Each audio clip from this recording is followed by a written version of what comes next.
नमस्कार, आप देख रहे हैं पंजाब केसरी टीवी और मैं हूं प्रवीण झा। रूस ने यूक्रेन के साथ युद्ध की शुरुआत कर दी है। राष्ट्रपति व्लादिमीर पुतिन ने जैसे ही सैन्य कार्रवाई का ऐलान किया, उसके बाद यूक्रेन में कई जगह धमाके सुनाई दिए हैं। यूक्रेन की राजधानी कीव पर तो क्रूज और बैलिस्टिक मिसाइलों से भी हमला होने की जानकारी मिली है। पुतिन ने सैन्य कार्रवाई का ऐलान करते हुए धमकी भी दी है कि कोई इस मामले में दखल न दे, वरना अंजाम बुरा होगा। इतना ही नहीं, रूसी राष्ट्रपति व्लादिमीर पुतिन ने कहा है कि यूक्रेन रूस युद्ध को टाला नहीं जा सकता है, इसलिए रूस ने स्पेशल मिलिट्री ऑपरेशन लॉन्च किया है और इसका लक्ष्य यूक्रेन पर कब्जा करना नहीं है। पुतिन ने यूक्रेन की सेना को कहा है कि वह हथियार डालें और अपने घर जाएं। लेकिन यूक्रेन के विदेश मंत्री ने कहा है कि पुतिन ने पूर्ण पैमाने पर आक्रमण करना शुरू कर दिया है। शांतिपूर्ण यूक्रेन पर हमला हुआ है, यह आक्रामकता का युद्ध है। यूक्रेन इसमें खुद की रक्षा करेगा और जीतेगा। हालांकि रूस और यूक्रेन के बीच तनाव का मामला कोई नया नहीं है। दरअसल यूक्रेन यूरोपीय संघ के काफी निकट जा रहा है और यही वजह है कि रूस को यह पसंद नहीं है। यूक्रेन अमेरिका के नेतृत्व वाले सैन्य संगठन नाटो का सदस्य बनना चाहता है, लेकिन रूस ये नहीं चाहता कि यूक्रेन नाटो की विस्तार योजना का हिस्सा बने। इस रूस और यूक्रेन क्राइसिस का भारत समेत अन्य देशों पर क्या असर होगा, इसी पर बातचीत करने के लिए हमारे साथ जुड़ रहे हैं जियोपॉलिटिकल एक्सपर्ट हैं, चिंतक हैं और विचारक हैं जितेंद्र ओझा जी। सर, आपका बहुत बहुत स्वागत है पंजाब केसरी टीवी पर। धन्यवाद प्रवीण जी। सर, आपसे पहला सवाल भी यही है कि रूस और यूक्रेन क्राइसिस को एक तो आप पहले किस रूप में देख रहे हैं? देखिए, जब सोवियत संघ टूटता है 1990 के आसपास, तब ये एक बहुत बड़ी अमेरिकी विजय माना गया। लेकिन जो अमेरिकन स्ट्रेटेजिक कम्युनिटी के कुछ लोगों से हाल के वर्षों में मेरी बातचीत हो रही थी, तो उस समय से ही एक उनका तबका था जिसका मानना था कि उस मौके का उपयोग करके रूस में प्रजातंत्र लाया जाए, लेकिन उसके लिए जरूरी था कि अमेरिकी प्रजातंत्र को भी मजबूत किया जाए। तो ऐसी बात नहीं है कि अमेरिका में दूरदर्शी लोगों की कमी है, उनके स्ट्रेटेजिक कम्युनिटी में अभी भी बहुत विद्वान और दूरदर्शी लोग हैं। जो वर्तमान ये जो संकट आया है, तो उस वर्तमान संकट के बारे में मेरी भी यही राय है कि जब नेटो को पूरब की तरफ एक्सपैंड किया जा रहा था, तो निश्चित रूप से पुतिन साहब आने के बाद उन्होंने अपने आप को कंसोलिडेट किया है, और जैसे जैसे नेटो पूरब की तरफ बढ़ रहा है और यूक्रेन जो है नेटो की तरफ जाने की कोशिश कर रहा था, तो उनको लगा कि उनके बैकयार्ड में उनको अपमानित किया जा रहा है, रशिया को अपमानित किया जा रहा है। अपने सोमवार के भाषण में उन्होंने कहा भी कि यूक्रेन नाम का देश कभी कोई एग्जिस्ट नहीं करता है, रशिया ने बनना है, ये एक अलग किस्म का वाइकिंग्स और कुछ बताया कि वैसे लोगों का की जगह थी, तो ये आर्टिफिशियल नेशन है, उन्होंने अभी ये बात कही है। लेकिन मैं सोचता हूँ कि कहीं कुछ भी हो, इसके रिपरकशन दो नजर आते हैं कि इस संघर्ष में देखिए, अगर अमेरिका आता है या नहीं, चाहे या नहीं आए, तब भी जो है नुकसान अमेरिका का भी होगा और रूस का भी नुकसान होगा। अमेरिका अगर नहीं आता है तो अमेरिका की विश्वसनीयता पे जो है काफी खतरा बढ़ जाएगा कि अमेरिका के नहीं आने से जो भी अमेरिका से जुड़े हुए देश है पूरी दुनिया में, उन तमाम देशों में अमेरिका की छवि खराब होती है। और ये दोनों देश, अमेरिका और रूस, दोनों अगर आपस में आके उनका दोनों की ताकत खत्म होती है, तो देखिए एक जियोपॉलिटिकल इक्विलिब्रियम बहुत जोरों से ऑल्टर करेगी और उसमें चाइना जो है वो मजबूत होके आएगा। यही मैं उम्मीद करता हूँ कि ये वॉर जो है बहुत ज्यादा नहीं बढ़े, क्योंकि रूस और चाइना के साथ दोनों अलग अलग सिविलाइजेशन है, आज नहीं तो कल दोनों में डिफरेंसेस होने ही होने हैं। और ये वॉर ऑफ अट्रिशन बन के पड़ता है तो चाइना का वर्चस्व बढ़ेगा, हमारे लिए भी बहुत दिक्कत होगी। मैं समझता हूँ, और लोग माने या नहीं माने, कई दफे मैंने चैनल्स पे कहा है कि इस युद्ध में सबसे अधिक किसी का नुकसान होगा हमारा हो सकता है, क्योंकि हम अकेले देश हैं दुनिया में, एक मेजर देश है जो चीन के बैकयार्ड में है। दूसरी तरफ जो हमारी जियोपॉलिटिकल इक्विलिब्रियम है, सबसे चिंताजनक है कि एक तरफ आइडेंटिटी ड्रिवन वॉर करने वाला पाकिस्तान है, तो जो चीन का पेशेगु है, चीन जो है बहुत जोरों से आ रहा है, तो अमेरिका चीन से बहुत दूर है। लेकिन अगर इस जियोपॉलिटिकल इक्विलिब्रियम में चीन बहुत मजबूत हो जाता है, रूस की ताकत कम हो जाती है, रूस चीन पर निर्भर करता है, अमेरिका की भी ताकत कम होती है कि वो इस रीजन से विड्रॉ करे, तो भारत के राष्ट्रीय सुरक्षा के लिए चुनौतियां और चिंताएं बहुत बढ़ेंगी। सर, यूक्रेन के डोनेट्स्क और लुहांस्क को व्लादिमीर पुतिन की ओर से जब अलग देश की मान्यता देने की बात हुई, तो उसके बाद वैश्विक स्तर पर यह तनाव और भी गहरा गया। और यह तनाव आज से ही नहीं बल्कि सोवियत संघ के टूटने के बाद से ही बना हुआ है। तो यूरोप से सटे कुछ देश जैसे अमेरिका और पश्चिमी देशों की तरफ जब यूक्रेन का झुकाव हुआ, तो यह कम से कम रूस नहीं चाहता था कि इस तरह का झुकाव उधर हो यूक्रेन का। तो क्या आपको लग रहा है कि यूक्रेन संकट को अमेरिका और रूस के बीच जो वर्चस्व की लड़ाई है उसके तौर पर भी देखा जा रहा है? क्या आप इससे सहमत हैं? देखिए, जो अमेरिका के जो लोग हैं, हमारी तो उनके सरकार के लोगों की क्या मानना है, हमारी तो बातचीत नहीं होती है, लेकिन उनके जो एक्सपर्ट हैं, जो स्ट्रेटेजिक थिंकर्स हैं, जो रिटायर्ड लोग हैं, उनसे जब उनके रिटायर्ड जनरल्स हैं, जब उनसे बात होती है तो वो कुछ सालों पहले तक कहते थे कि ये जो है अब ये इररिलेवेंट हो गया है, रूस जो है उसकी रेलेवेंस काफी खत्म हो गई है। तो वो ये मानते थे और उस वजह से एक कई दफे मैंने ये भी कहा कि देखिए, रूस का जो डिफरेंसेस है रूस के यूरोप के साथ या अमेरिका के साथ, वो डिफरेंसेस बहुत पुराने हैं। तो उस तमाम डिफरेंसेस के बावजूद जो है स्थिति ऐसी आ गई है कि एक साइकोलॉजिकल, एक मनोवैज्ञानिक रूप से दोनों के बीच में एक बहुत बड़ा दरार है, एक बहुत बड़ा डिस्ट्रस्ट है, एक सिविलाइजेशनल क्लैश है, आप कहें या आइडेंटिटीज का क्लैश है, वो तो एक तरफ है। तो इसमें जो है रूस अपने आप को बार बार कहना चाहता था कि मैं इररिलेवेंट नहीं हूँ। आज भी हमारे पास इतनी ताकत है कि हम दुनिया को इतनी दफे डिस्ट्रॉय कर सकते हैं। और रूस के लोग जो है बहुत एक स्वाभिमानी कहें या अभिमानी कहें, वो है खास करके पावर एस्टेब्लिशमेंट में वो है। और जब रूस पे जो इकोनॉमिक संकट मंडरा रहा था तो चाइना ने इसको बहुत अच्छे से देखा, भांपा और कई दफे रूस के इवन साइबेरिया इलाके में चाइना की प्रेजेंस इतनी बढ़ गई है। जो गैसप्रॉम है उनके, ये है गैस और ऑयल में जो जिस तरीके से चाइना ने इन्वेस्ट किया है और उनके रिसोर्सेज में बहुत हद तक के कब्जा कर लिया है, लेकिन दोनों की अभी तक एक अंडरस्टैंडिंग चल रही है। तो एक जियोपॉलिटिकल इक्विलिब्रियम जो है पूरा एक ऑल्टर हो गया है आज की तारीख में। अमेरिका इस स्थिति में नहीं है कि वो बहुत ज्यादा प्राइस पे कर सके अपना दुनिया भर में अपना प्रेजेंस और वर्चस्व बनाने के बाद। दूसरी एक और बात है कि जिस तरीके से अमेरिका लौट के जाता है अफगानिस्तान से वॉर को कंक्लूड किए बगैर और डिफेक्टिव एक शिकस्त खाने के बाद अमेरिका जाता है, मेरा मानना है कि चीन भी एक अमेरिका को मैसेज देना चाहता है कि आपकी इस रीजन में कोई वर्चस्व नहीं है और जो रूस में जो सेंटिमेंट्स हैं, जो नेशनल सेंटिमेंट्स है, उसका वो इस्तेमाल करना चाहता है। पुतिन साहब, अगर ये कॉन्फ्लिक्ट होता है, ये वॉर होता है, तो उनकी भी देखिए अपने देश में पॉपुलैरिटी बढ़ेगी। ये तमाम इक्विलिब्रियम, तमाम इक्वेशन देखिए बाद में तो सभी को पता है, लेकिन हाँ, ऐसी बात नहीं है कि लोग पहले से नहीं एंटिसिपेट कर रहे थे। एक तबका था जिसकी बात सुनी नहीं जा रही थी, उस तबके का मानना था कि नहीं, इसको रोकने की जरूरत है, अमेरिका को नया एक तरीका अपनाने की जरूरत है। और मैं तो देखिए 3 साल 4 साल पहले भी, जब मैं रिटायर हुआ, पहले भी मैं सोचता था, उसके बाद भी मैंने लिखा है कि भारत का महत्व बहुत बढ़ जाता है। भारत अकेला देश है जो रूस और अमेरिका दोनों के बीच में कुछ रेप्रोचमा करा सकता है चाइना को कंटेन करने के लिए, लेकिन हमारा प्राइवेट सेक्टर, हमारी इकोनॉमिक स्ट्रेंथ उस तरीके से नहीं है कि हम जो है इस गेम को खेल सके। तो मैं तो ऐसे ही देखता हूँ प्रवीण जी। नहीं सर, रूस ये कभी नहीं चाहेगा कि नाटो जो है, नाटो के सैनिक जो है वो कम से कम उनके सीमाओं, ये तो बहुत स्वाभाविक है, ये तो आप जो कह रहे हैं ना, ये बहुत स्वाभाविक, कभी नहीं चाहेगा। लेकिन इसमें देखिए, जो कहते हैं ना कि 2 लाइन से सोचने के बजाय एक नई लाइन खींचने की जरूरत है। तो अमेरिका के स्ट्रेटेजिक कम्युनिटी में जो लोग हैं, उनका मानना था कि रूस को कॉप्ट करने की जरूरत है। उनका कुछ लोगों से मेरी ऐसी भी बात हुई है, खैर वो रिटायर्ड लोग थे, वो काम नहीं कर रहे हैं, तो उनका कहना था कि भारत को जो है इतनी फ्रीडम होनी चाहिए कि वो रूस के साथ अपना संबंध अलग से सुधारे और जरूरत पड़े तो जो अमेरिका का भी अंडरस्टैंडिंग है, अमेरिका की भी इश्यूज है, उसमें भी रूस के साथ वो मदद दिलवा सके या रूस के साथ एक वर्किंग अंडरस्टैंडिंग कर सके। क्योंकि चीन का खतरा अभी नया नहीं है, 10-15 सालों से चीन का खतरा जो है दुनिया भाप रही है कि बहुत जोरों से बढ़ेगा। तो आपकी जो बात है ना कि वो तो रूस कभी नहीं चाहेगा, लेकिन जो ब्यूरोक्रेटिक तरीके से नेशनल सिक्योरिटी एस्टेब्लिशमेंट जो अमेरिका के लोग, वो लोग जो है नेटो को बढ़ाए जा रहे हैं, वो अभी भी साइकोलॉजिकली अतीत काल में चल रहे हैं।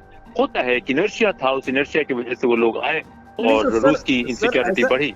सर, ऐसा नहीं लग रहा है क्या कि इस पूरे युद्ध के पीछे जो है वो अमेरिका है और अमेरिका की वजह से ही ये जो अमेरिका की तरफ से जो सह मिल रहा है यूक्रेन को, और उसके बाद जो है या कम से कम रसिया को जो है, रूस को कभी भी रूस नहीं चाहेगा कि उसमें कोई हस्तक्षेप करे।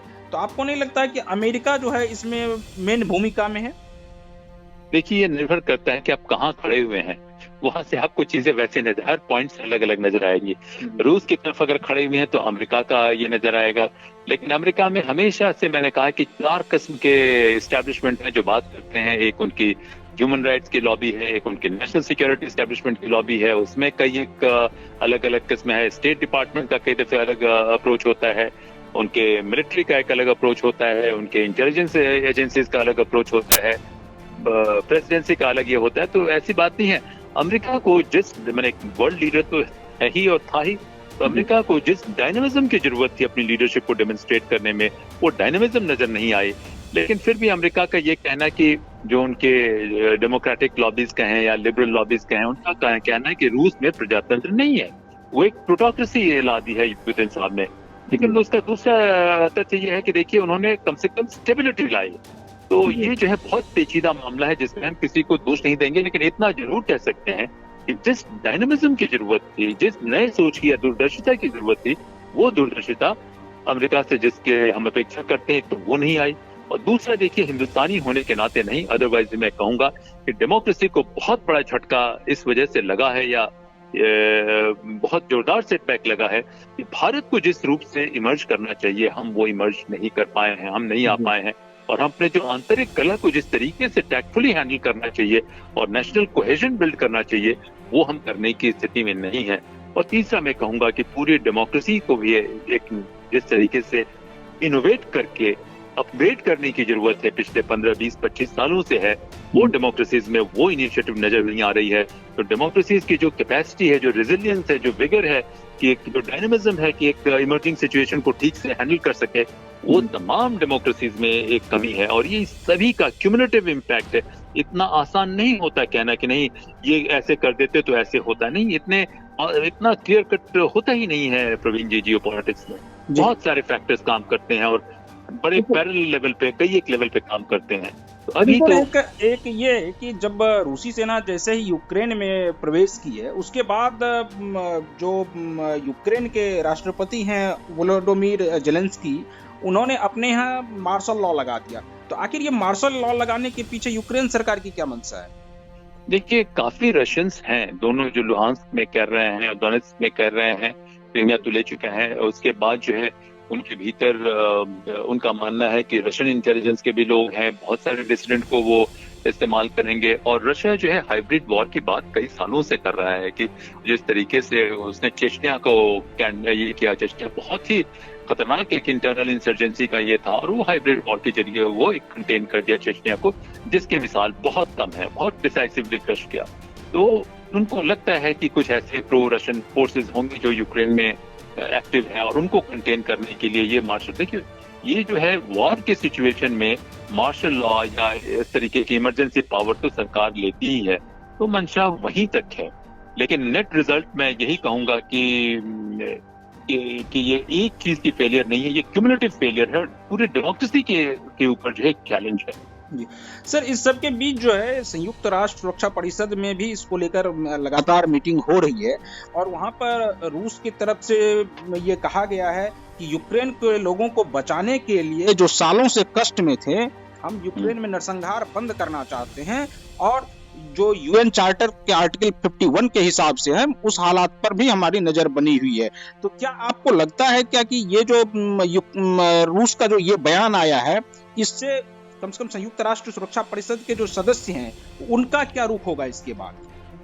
देखिए, ये एक रियल पॉलिटिक्स में इसके, मैं नहीं कहता कि डिप्लोमेसी का महत्व नहीं होता, लेकिन जिस तरीके से रूस का भी रवैया रहा है कि वो एक पॉइंट के बाद अमेरिका का भी रवैया रहा है कि आप देखिए कि जिस तरीके से उन्होंने वॉर की शुरुआत की, कई एक जगह पे लिमिटेड स्ट्राइक्स किए, तो ये इसका रोल काफी डाइल्यूट हुआ है। और इस समय पिछले हाल के कुछ हफ्तों से हम अगर देखें तो एक पुतिन साहब बहुत सालों से इसकी तैयारी कर रहे थे, आज से नहीं कई दिनों से उनकी तैयारी है।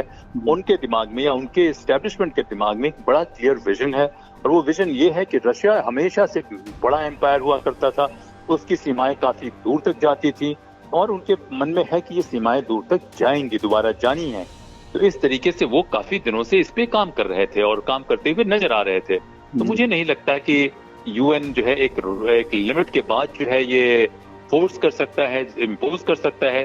क्यों? क्योंकि इनके पास भी चाइना की भी बैकिंग है, अपनी मिलिट्री हार्डवेयर, अपनी मिलिट्री पावर तो है ही, और उनके पॉलिटिकल स्टेक भी इससे, जो पॉलिटिकल इंटरेस्ट भी इसे मर्ज कर रहे हैं। लेकिन सर इस सब के बीच जो बाइडेन का जो बयान आया है कि इस सब हमले के लिए जो है जो यूक्रेन पर हो रहा है, इसके लिए रूस जो है वो अकेला जिम्मेदार है, जो भी तबाही हो रही है उसके लिए रूस अकेला जिम्मेदार है, और अमेरिका जो है मतलब अन्य सहयोगियों के साथ एकजुट होकर इसका जवाब देंगे, मतलब अमेरिकी सरकार हो या फिर बाकी जो भी उनके G7 के और भी जो सहयोगी हैं, वो सभी मिलकर के इसका एक माकूल जवाब देंगे। तो बाइडेन का ये बयान ऐसे समय में आपको नहीं लगता कि इस पूरे मामले को और तूल देने की कोशिश हो रही है? देखिए, उनके पास ये ऑप्शन नहीं है। देखिए, बयान की तो एक लिमिटेड वैल्यू होती है और एक बयान की ये होती है कि आवश्यकता होती है।